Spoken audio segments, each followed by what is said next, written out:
इस दिन के बाद उस कमरे की चाबी कहीं खो गई और 3 महीने तक मेजर जनरल साहब उस कमरे में बंद रहे, बेटों की याद में आंसुओं की नमी लिए।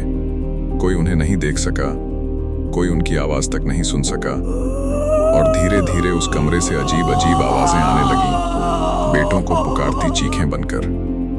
क्या आप सोच सकते हैं कि वहां क्या हुआ होगा? आइए जानें उस डरावनी कहानी को जो आपके रोंगटे खड़े कर देगी और दिल को रुला देगी। मेजर जनरल साहब भारतीय सेना के सम्मानित अधिकारी थे, जिनका सेवा काल लगभग 38 वर्षों का था।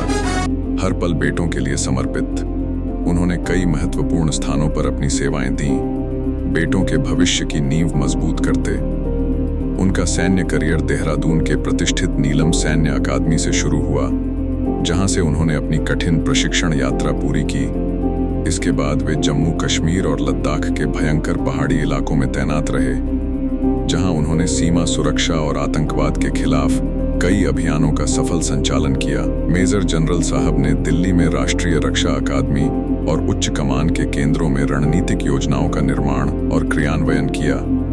मेजर जनरल साहब एक बहादुर और समर्पित सैन्य अधिकारी थे, जिन्होंने अपनी पूरी जिंदगी देश की सेवा में बिताई, लेकिन सबसे ज्यादा बेटों के लिए।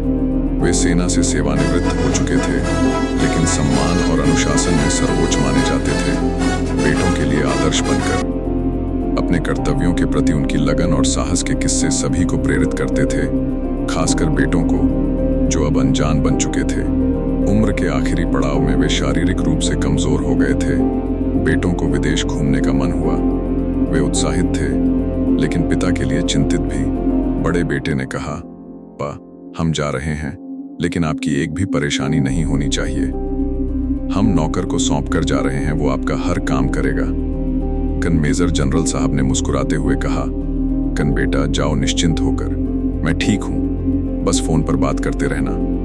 बेटों ने नौकर को बुलाया और कहा, "कन भैया, पिताजी को देवता की तरह रखना, एक भी शिकायत नहीं आनी चाहिए।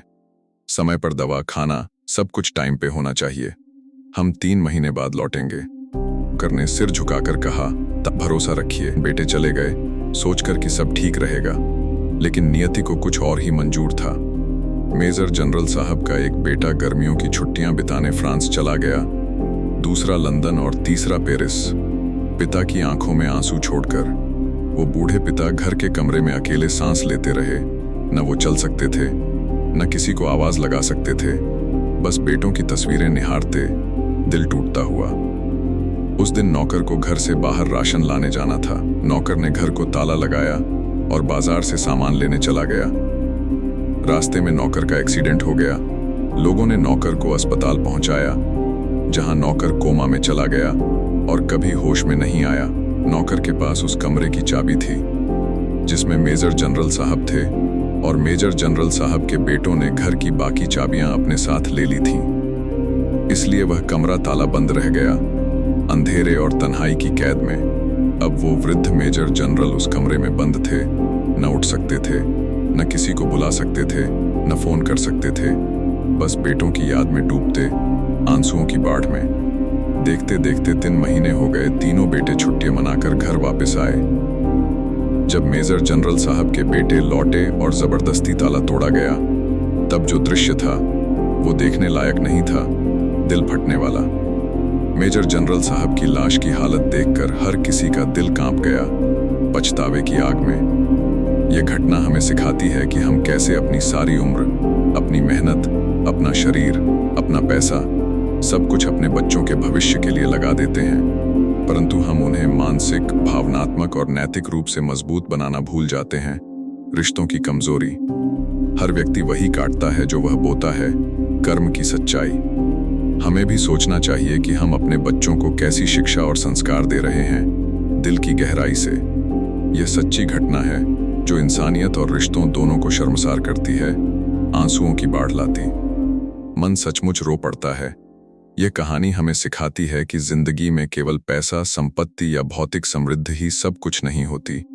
बाप बेटे का प्यार मायने रखता। क्या फर्क पड़ता अगर वो छुट्टियां मनाने नहीं जाते? क्या छुट्टियां एक पिता से बढ़कर होती हैं, जिसे एक नौकर के हवाले छोड़ गए?